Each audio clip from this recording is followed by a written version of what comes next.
I was a questioner from earliest childhood. At 8, I was concerned with the fact that the names and pronouns of God in the Torah, which I studied in English, Yiddish, and Hebrew, were interchangeably male and female. At 10, I wrote Albert Einstein. How could he, a scientist, the world's greatest scientist, believe in God? I knew he was Jewish, had written things like, God does not play dice with the universe. How could he explain the universe from a scientific perspective and still believe in God? He answered me. Dear Gilah, he wrote, try to form your opinions always according to your own judgment. You have shown in your letter that you are able to do so. With kind regards, sincerely, A. Einstein. He died within a few days after that. Although it was not the answer I had wished for at 10, the wisdom of the answer has continued to steer me through life. Question everything. If something does not make sense, there may be another approach to its meaning. When we look at history, we see that ideas which were deemed unshakable shook when re-examined in other light. It is through our individual perception and understanding that unique notions of reality unfold. Most often, the unique perception is mitigated or formed by the context of the individual. If the individual has the capacity and experience to probe independently, a new approach may result.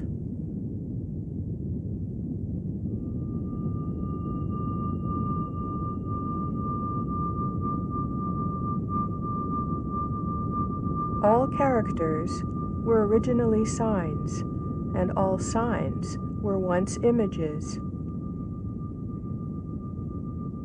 Human society, the world, man in his entirety, is the alphabet. I am about to show you the evolution of a series of interrelated ideas concerning the relation between pattern in nature and the origin of alphabet. These ideas grew and expanded as I followed them through paintings and photographs and worldwide travels from the late 60s to the mid-90s. I have come to call the sum of these ideas cosmography, the writing of the universe. It was through painting that I explored unfolding ideas that led to the understanding of shape and form as fundamental prompts to perception and feeling. In 1968, I began to work with abstract paintings, layering light, air, and space, evoking dimension, emotion, and association. Differing conditions eventually stimulated a need to conjure concrete form. When I worked with what is known as still life, I discovered from the first that there is nothing still in life. As soon as a relationship of one to another is created, a psychological valence is generated, and a state of unstillness or vitality prevails. Change of scale and context facilitated the transformation of ordinary organic material to private symbolic metaphor. Around 1970, I became involved with the beginnings of the feminist art movement in Los Angeles. Foodstuffs of the woman's world became personalized to evoke the image of a woman's body. Eggs and tomatoes, as in the egg and id, became symbols of female biology and potential personality, trapped together in time and space. Or even more poignantly, the potential of the female is imprisoned in her biological destiny, as experienced in a man's world. As an art historian, I had become well acquainted with the religious images of the Renaissance. In my version, Miracle of the Peaches, the Virgin is the very female punch bowl, and the hovering angels, or putti, become peaches. Still looking at ordinary objects, but imagining that various thicknesses of glass were placed over the images of abundance, I suggested coexisting realities of equivalent palpability. In this way, I could play with the concept of simultaneous illusion and reality. this 6-foot banana split was further split into optical mind play. We each perceive the same thing differently at different times. I found that I was able to conjure a sense of convincing realism. I knew that with this ability, the conjurer must develop a sense of responsibility. I visually implied that fragments of reality were laid over other realities. Within the illusion of the painted image, I could refute the existence of the reality as convincingly as I could create it. I was beginning to peel away layers of old truths. The paintings were becoming a reflecting medium of a changing philosophy. It was evident to me that I was using the canvas or picture plane as a metaphor for personality, and the allusions to infinite layers of equally realistic imagery indicated the infinite layers resident in a perpetually revealing personality. As I was creating the illusions of unfolding, I was revealing different aspects of my own personality, my own developing knowledge, both internally and externally. As a painter-conjurer, I could concurrently create and refute one or several substantive illusions of objects inhabiting their own time and space. As a thinker, then, I could concurrently profess and dispute one or several ideas. Furthermore, I found that I could simultaneously hold both a positive and a negative association with each idea or vision of reality. Until that realization, my thought process had been linear. As a result of that visual ideological change, the process had become multidimensional. By the end of 1974, the process of layered unpeeling had become so deep that I was painting peeling imagery right off the picture plane. The variation in thought process necessitated a different visual form. Instead of a square or rectangular canvas, I required a circular canvas for the next phase of exploration. A series of round paintings followed, which explored the relationship of the soul, personality, and the body. The first of the series originated with a dream. I was standing in a seedy motel room in Fresno, a city in Central California. I had never actually stayed in Fresno. In the dream, I was standing in front of the wash basin at the mirror in the pink-painted room with the bed. A fluorescent light over the wash basin illuminated the scene. I looked into the mirror and then at my left thumb. With my right hand, I began to pull a yellow tapeworm from my left thumb palm. I pulled and pulled, feeling both fascinated and horrified at the same time. There was no end to the tapeworm. At one point, the door to the room was opened by a cleaning person. I asked her if she could help me with my task. "No," she said, "this is something you must do yourself." I awoke from the dream with the knowledge that I had embarked onto a new phase of the investigation. The symbolism of the tapeworm was clear. Each segment of this creature is hermaphroditic and can reproduce itself infinitely. I was about to examine an infinitely complex nest of systems, revealing a relational structure between the psyche and the body. The yellow tapeworm then became the green cobra searching for knowledge. The serpent is the one creature which inhabits earth, water, and air. It is the biblical bearer of knowledge. It brings both terror and revelation as it penetrates layer after layer, looking for clarity. Then all the elements which had hitherto been tethered became unbound, relinquishing the known to investigate the unknown, in joy to the mystery of becoming. I began to see the complexity of relationships as all these serpentine ribbons intertwined and interwove. Occasionally, in the tumultuous tangling and dense bundling of life, there is a moment of sweet respite, a rare resting place of peace and pleasure. Focusing on the core, I saw myself anew, an orange egg in a diaphanous cradle, my name Gilah inscribed in Hebrew, on a floating label in self-portrait with attachments. I was described by the web of context, the attachments which defined my existence. The centered orange egg then opened to the mind-heart of Anan. I looked into my brain with my right eye to examine my names, inscribed in Hebrew letters made of pomegranate seeds. Chasya, meaning refuge, and Gilah, meaning joy. I found that even in the form around the eye was the Hebrew letter ayin, which means the eye of vision.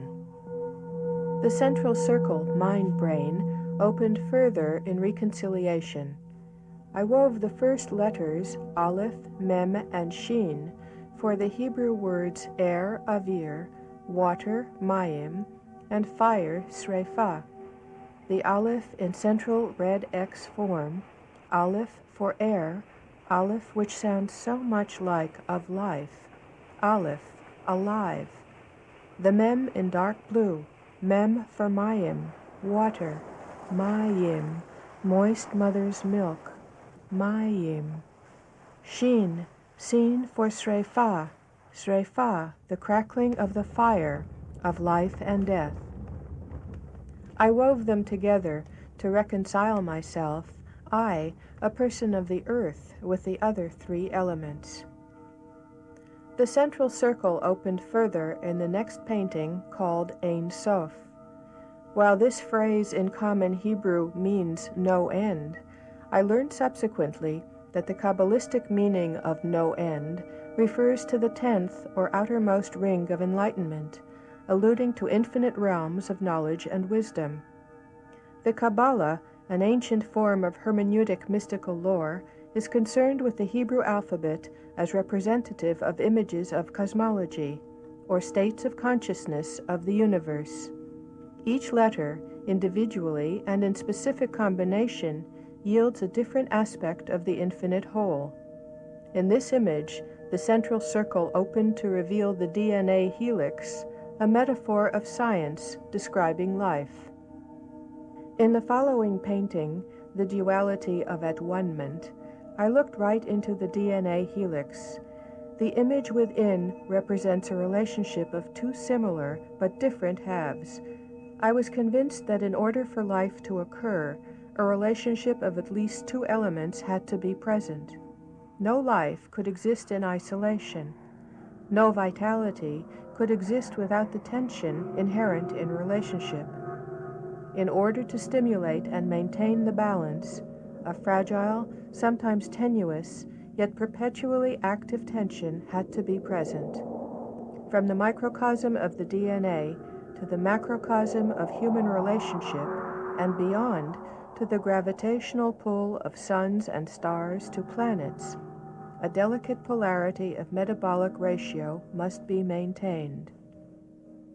The intrinsic principle of interdependence, inherent in the concept of duality, gave rise to the next idea of triangularity in toward the source of triangulation, where being and balance are one. In order to discern the relationship of two, a third, a witness, had to exist. It was through the process of this painting that the triangle became for me the most significant form. The triangle is both grounded and aspiring. It is the first completion of a stable pattern. Religious and secular mythology abounds with references to trinities of gods, days, weeks, months, and years. Pregnancy is counted in 3 trimesters. The nuclear family is a tripartite structure. Architecturally, the triangle is the arch, the cave, the vulva. The reverse triangle describes the relational location of the breasts and sexual organs in both genders, the relational pattern of the fallopian tubes and vagina of the female, the relational position of eyes and mouth, the first pattern which infants recognize as mother. It is this simple structure which describes physical and emotional life. I then visualized the sound of the triangle and sang the sound of ah. Ah, the first sound of life after birth. and then the visualization of the sung sound of O. O. Sound swelling outwards from the constriction at the back of the throat. O. The sound of concern, sorrow, pain. As I worked with these organic floral forms, I noticed that they were very much like Hebrew letters. I continued to work with the triangle within the circle. In painting reflections of events in time, I understood that at any crossing of the DNA strands dwells the Hebrew letter Aleph, the first letter of the Hebrew alphabet. Aleph, of life, alive, is also a Kabbalistic symbol of the origin of creation. Although silent, it can be sounded in several ways, such as Ah and O. Within this painting, I had found a wedding of mysticism and science.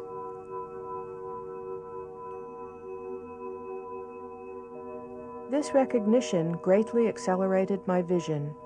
I imagined that I could see through growing form, tissue, and marrow, as in the tree of life and breath.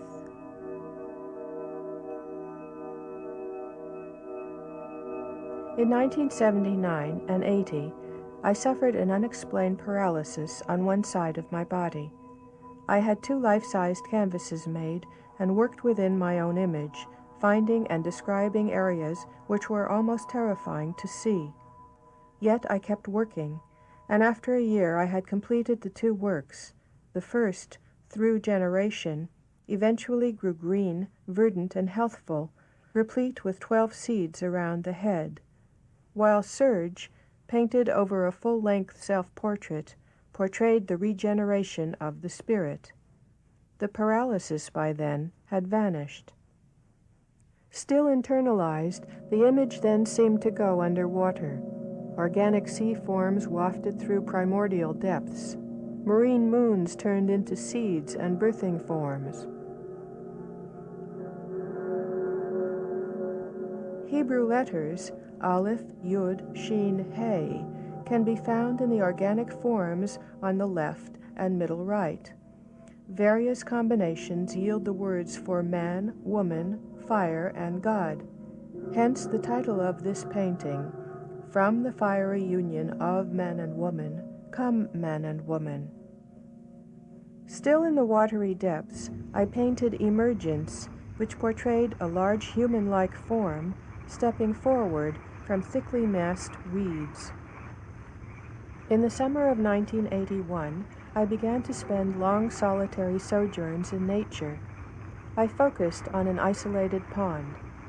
It was not long before I noticed that the reeds broke into angled forms, establishing isosceles triangles with the surface of the water. During that first summer, as my city rhythm slowed, I watched and recorded the bending, arcing, and breaking of the reeds into triangles. I returned in the fall and winter, and in the spring chronicled new growth, penetrating the angled reeds of the year before. I spent 3 years in varying amounts of time with the pond. I studied its geometry in different times of days, seasons, and moods. Its reflective surface, its infinite depth, its capacity to be simultaneously heaven and earth and trees and light and rain, invoked newly discovered depths of my own. The more time I spent in isolation, the more disoriented I would become. Without a frame of reference, a reflection of my own nature, another human, I became a disembodied soul. I became more involved with the reflection in the pond than that which was reflected, an isolated soul, interacting, expanding, and merging with each detail of a complex universe. Again I was faced with the issues of illusion and reality. Which was the reality? Was it the stick, its reflection, the surface of the water, that which lies just beneath the surface, or that which floats just above? Silence, depth, wholeness, light. The pond had become my teacher. I began to understand the mirroring relationship of heaven to earth, of human to nature, of person to person, all of these elusive, made visible only by that which falls between.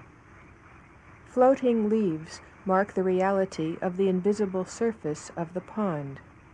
The dynamic of human behavior reifies the linking of psyches from person to person.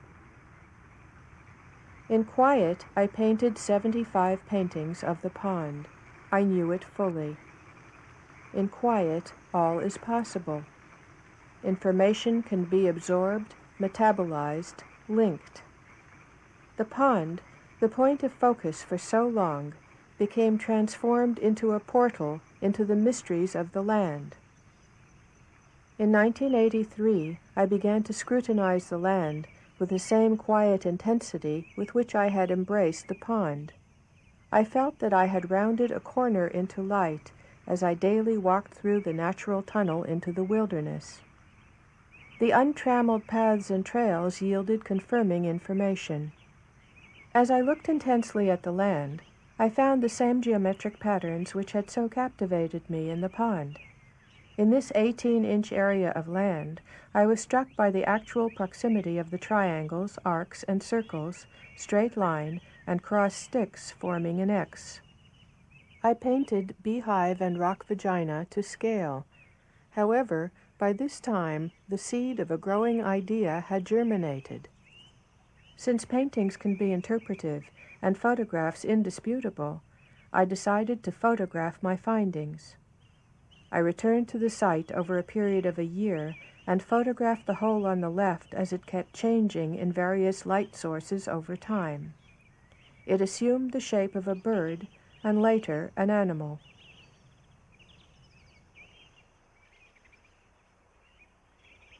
As I wandered over the land, I was amazed to find the geometry of angles and triangles pervasive in the landscape. I found them in rocks, the branching of roots, sticks as they fell, reeds, trees, and the random crossing of sticks as they fell over each other on the ground. Sometimes I felt a straining of sticks to become angles, as they lay angled but not touching. Or was it my need to make sense of it that way? I found groupings of similar shapes lying next to each other, such as roof-shaped sticks next to roof-shaped rocks. I soon began to find wide-angled sticks with rocks or dots below them. Suddenly, it was as if I could read a Chinese-like ideogram for house, roof over person. Acutely angled sticks with stones in their center reminded me of the English letter A. I was becoming profoundly affected by the forms which jumped at me from the complexity of the landscape. As I continued to walk a variety of terrains in many parts of the world, I found angles and triangles everywhere. At the beach, in the alignment of shells, in the mountains, in tunnels and caves. I found the softened triangle or arc in Himalayan fossils in Tibet, at the ocean, in surf patterns, seaweed, and kelp. In reflections on high mountain lakes and rivers, and stones. An even softer arc is seen as a circle.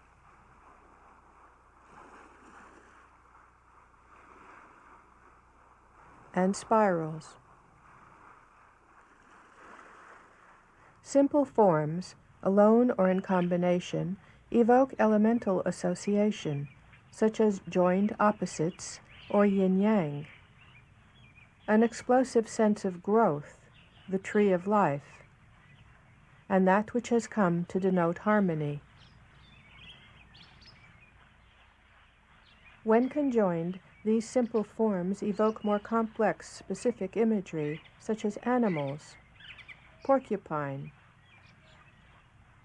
toad, bear, deer skulls, and bird.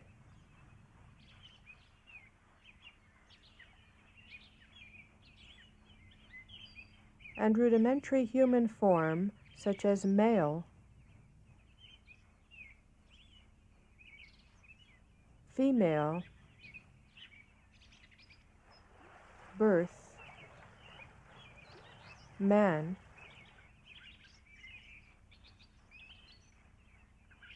and faces.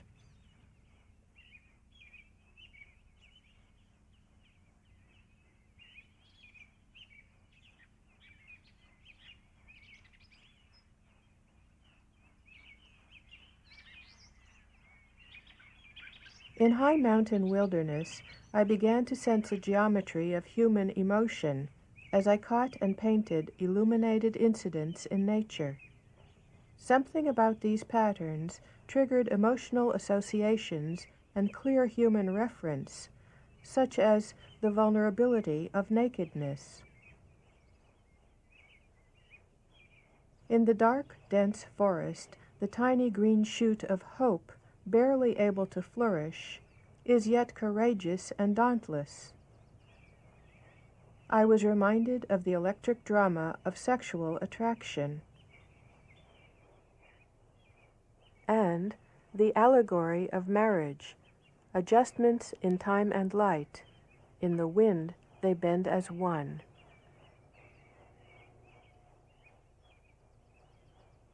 Contact. Aging together.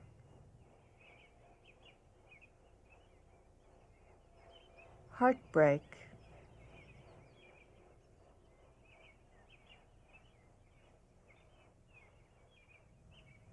Grief.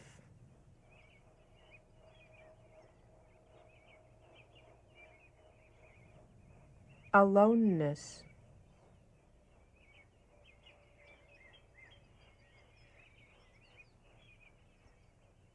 Dignity.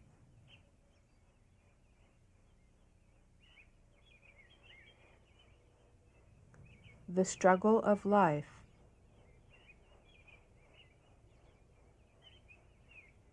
And learning to fly in the forest. I was perceiving particular structural patterns occurring in nature with increasing frequency.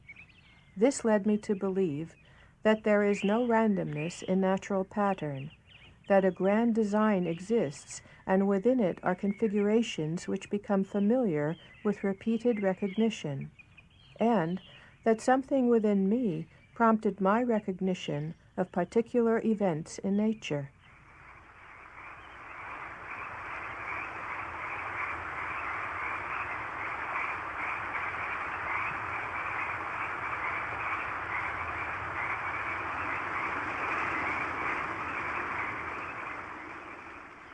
I continued my documentation. By 1985, I was finding letters everywhere in nature. English letters such as A, and then letter forms which I recognized in several languages, such as X in English and Aleph in Hebrew, Y in English and Ayin in Hebrew, R in English and Taf in Hebrew. I realized that I was reading the landscape. I researched charts on early alphabets and discovered that North Semitic Hebrew antedated other alphabets, and found that this ancient alphabet had undergone 50 permutations of the 22 letters over many centuries. I began to walk about the landscape with this alphabet chart and systematically documented the entire Hebrew alphabet in many of its letter transformations through time. The earliest forms are identical to those found in nature and correspond to the extreme left column of this chart. Over the centuries, they have become somewhat elaborated, but still closely resemble their earliest structures.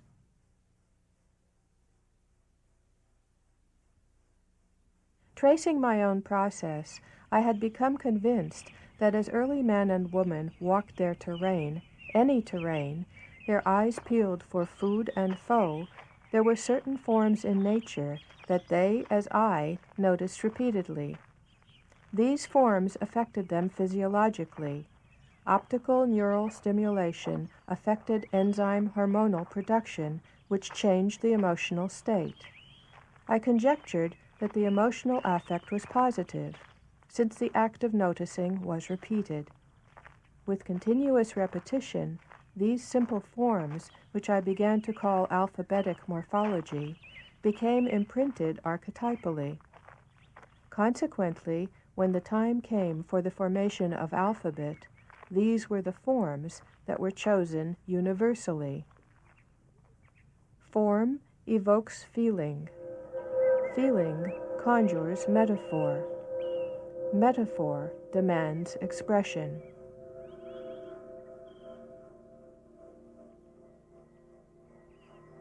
Nature had become a field of information.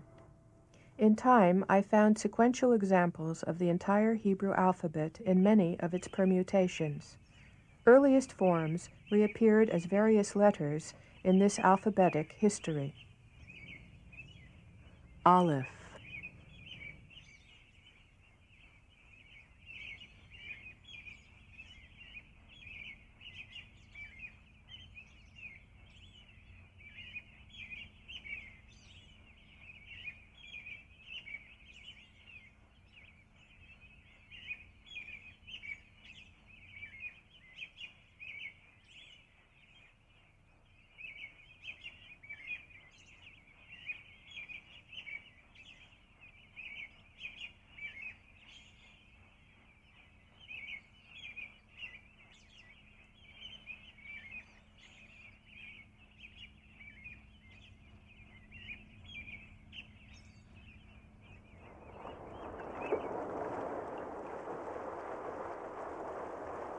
Bet.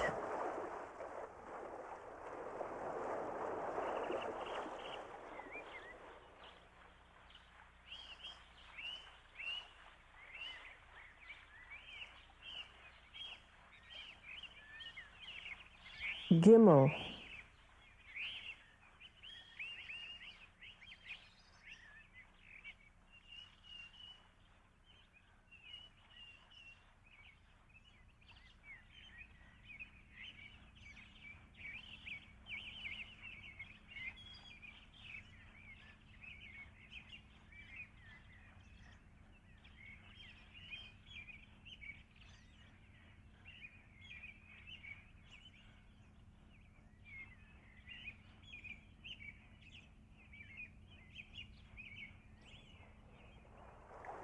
Daled.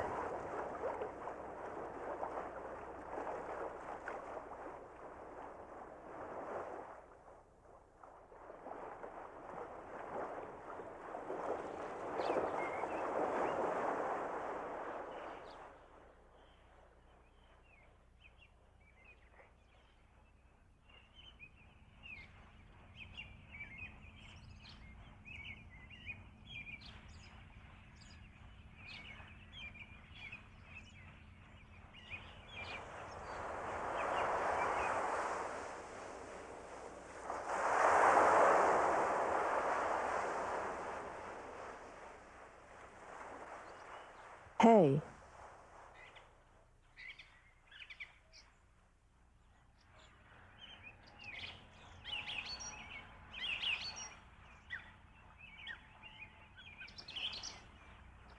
Vav.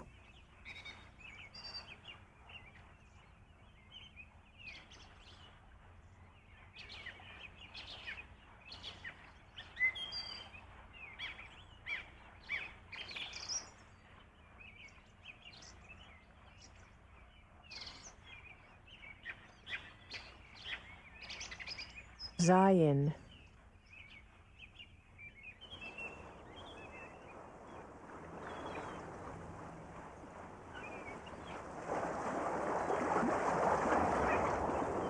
Chet.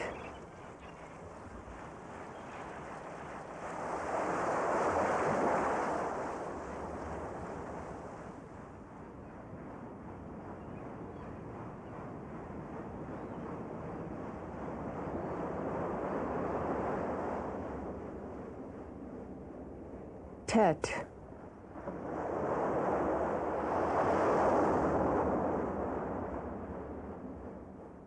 Yud, Kaf,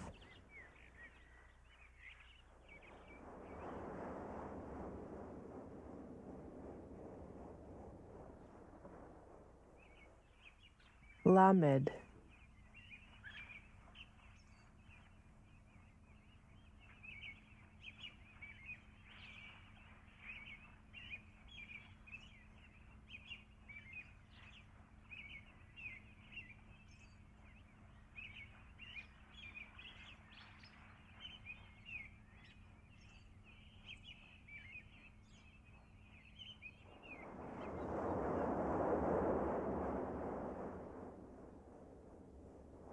Mem, Nun,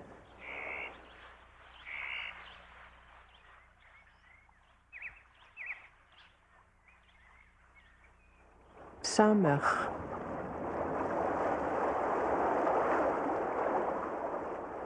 Ayin,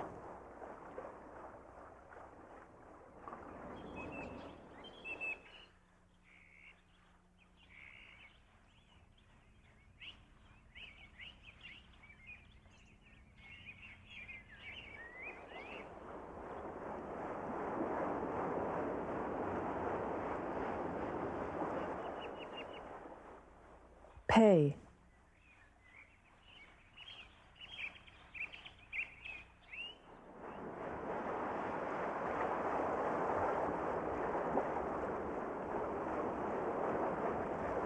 Tzadi,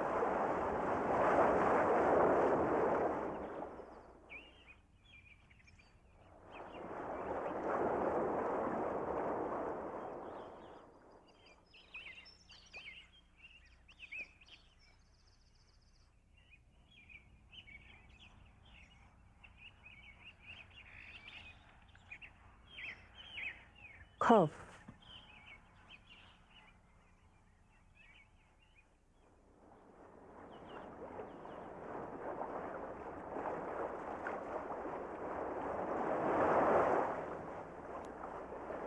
Resh,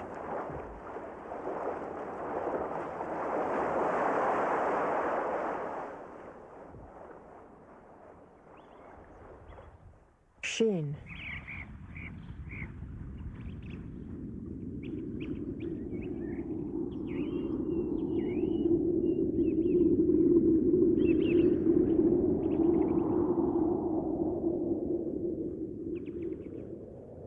and finally Taf.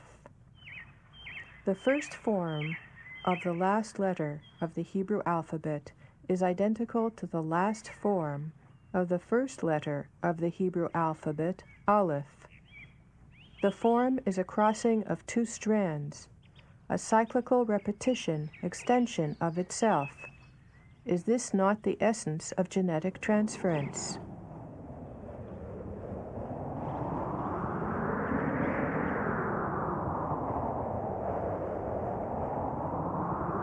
In addition to finding individual letters, I soon found that I was finding Hebrew letters in combination, much like a child learning to read.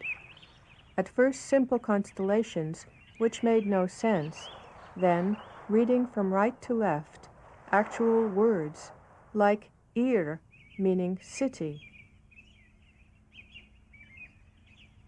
Sim, to place or put,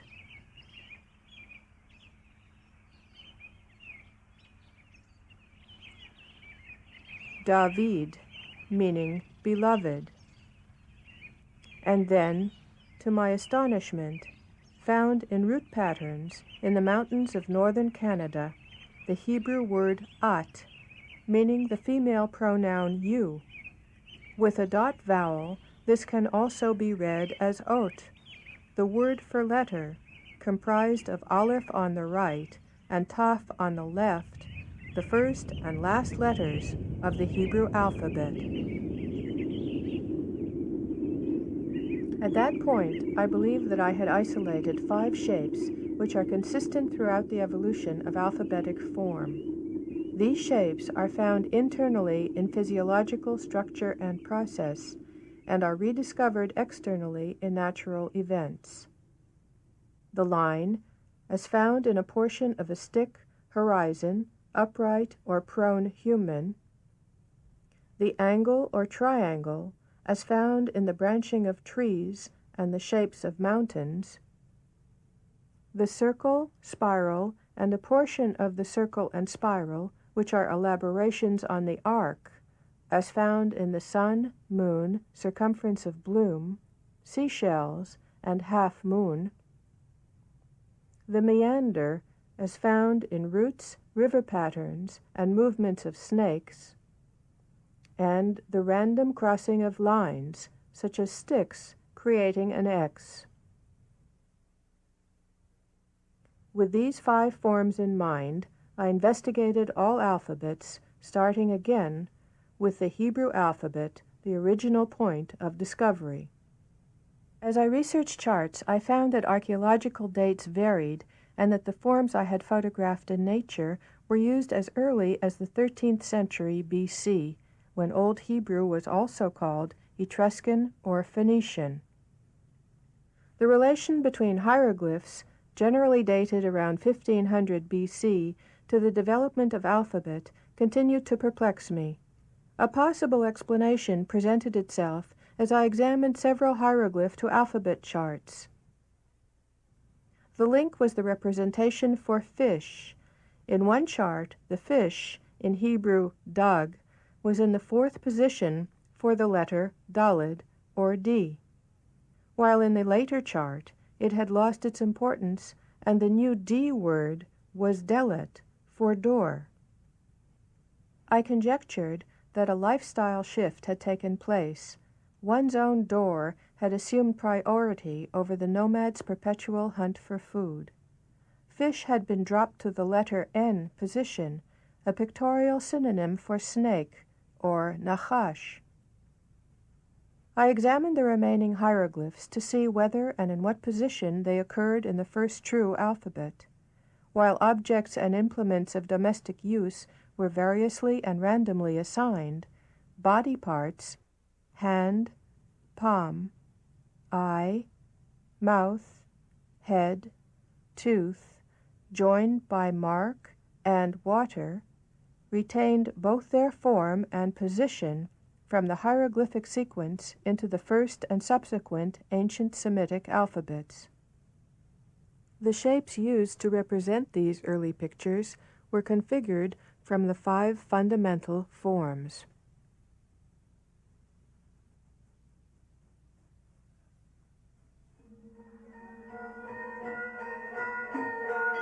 In 1986 and 87, I spent 11 months traveling in 15 Asian countries. I went back into time, looking at ancient and contemporary alphabets, seeking confirmation for my budding idea.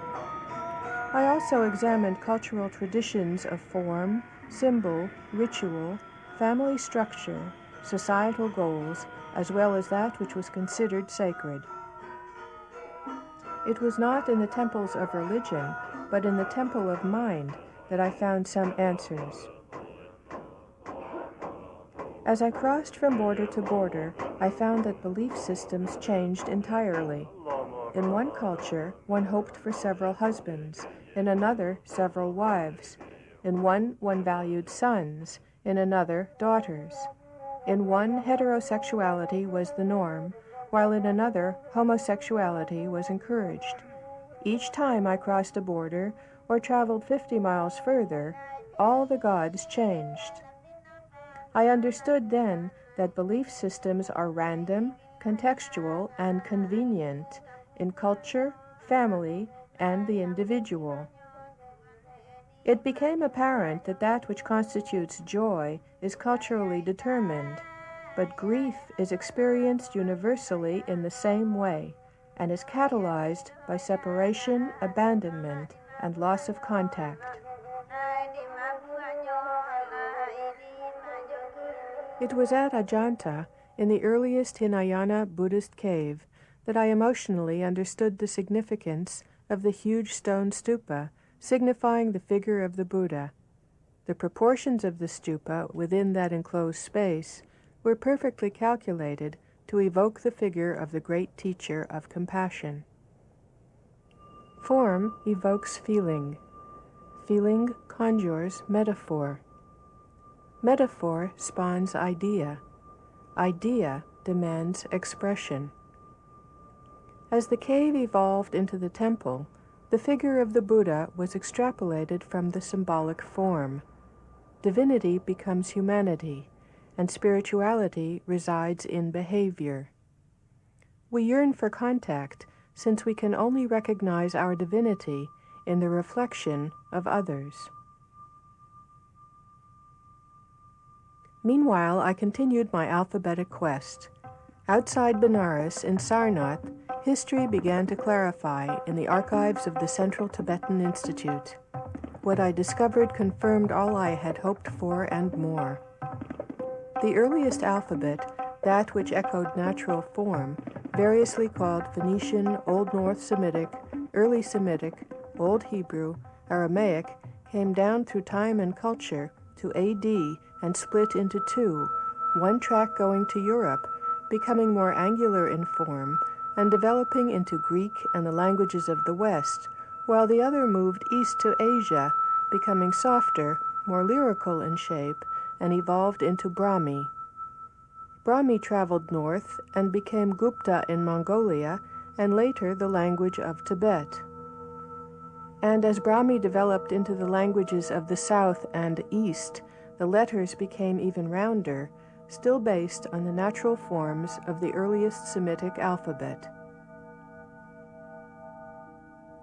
I found consistency in alphabetic shape from Sinhalese in Sri Lanka to Inuit of the Canadian Eskimo.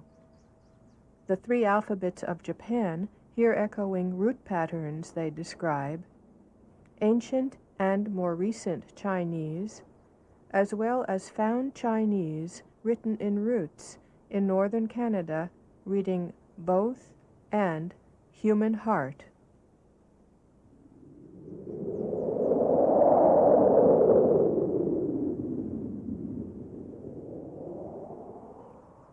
I was confronted with the nature of the relationship between perception and cognition. Do we see because of what we think, or do we think because of what we see? Through the process of the paintings, I had learned that nothing can exist in isolation, that the viability of any one thing is determined by the existence of another, and that all things affect each other and are intrinsically interdependent at the smallest and largest levels. Why do we recognize form? The answer to that seems to reside within the oscillating relationship between perception and cognition. I believe that a mirroring process occurs between the physiological structure of the perceptual apparatus and that which is perceived. In other words, there exists an innate proclivity to recognize that which is fundamentally familiar. A concept of familiarity means that we discriminate and choose that which fits comfortably in relation to the known, that which is innate at the most basic level of being. This is the first X-ray photograph of DNA taken in 1952. The shape is that of the first form of the last letter of the Hebrew alphabet Taf around 3500 BC.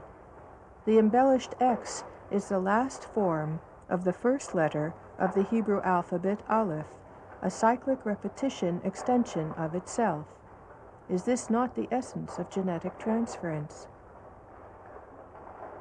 The helical movement of DNA, the crossing of visual pathways of the optic chiasm in the actual process of vision, the shapes of neurons involved in the process of seeing and cognition in the visual cortex of animals, such as cats, monkeys, and humans, as well as other physiological structural patterns, echo perceived external shapes.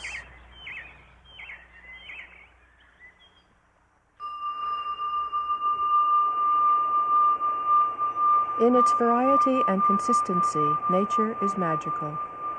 A sense of grand design seems to pervade its complexity. While walking at a high elevation, you may rejoice at the sight of a friend sitting on a bench ahead of you, and you realize that this is nature becoming supernatural. Or you may see an animal approaching you.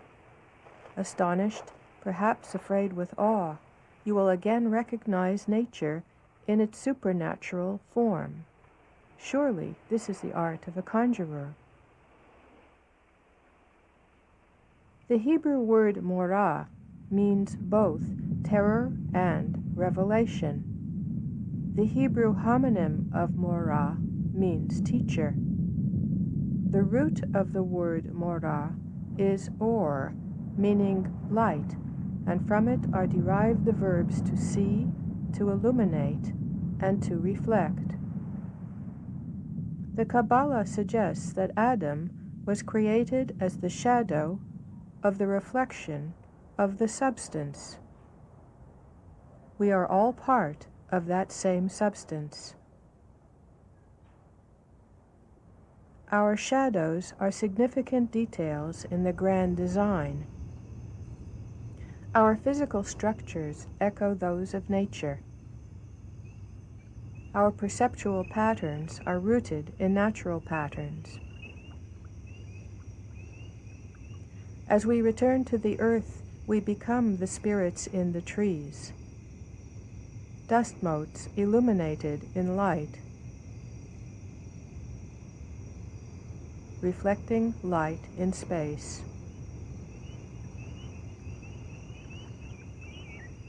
The better we understand the nature of reflection, the closer we come to the substance.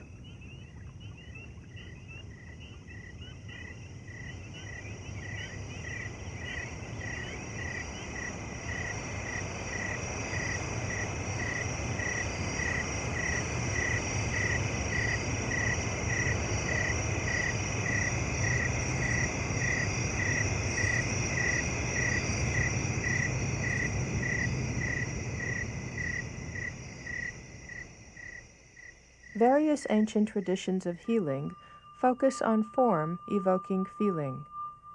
The methods include visualizing or assuming particular body shape or gesture. The practice of yoga prescribes realigning the body into specific gestures to enhance the physiological and emotional state of the individual in a particular way. Tibetans prescribe a considerable number of body postures and hand gestures, or mudras, which are practiced in conjunction with focalizing attention on tankas and sand mandalas. These meditations include the vocalization of specific sounds and the visualization of sequential symbols, which contribute to the realization of precisely delineated altered states. Navajo Indians also create sand paintings in which the patient reclines and assumes the indicated posture, shifting the status of the entire psychophysiological condition. Drumming or chanting often accompanies these ritual healings. The patient is thus reintegrated into the natural and spiritual world. In most cultures, ritual dance is a significant part of sacred healing ceremonies. Discretely choreographed movements are indicated for all parts of the body, which will in unison or sequentially provide a sense of well-being and a heightened state of consciousness. Seeing someone in a particular posture or gesture activates a synchronistic psychophysiological change in the viewer. It can be said, then, that a process combining oscillation and mirroring occurs in all levels of structural emotional perception. Recent brain research reveals that the amygdala, located at the base of the brainstem, acts as a bridge between sensation and emotion. If the body is activated into a specific form, it will simultaneously stimulate neurotransmitters, which will change the physiological and emotional state of the individual. It is in this way that we contact, mirror, recognize, create order, assign value, and find meaning in the interlacing labyrinth of form.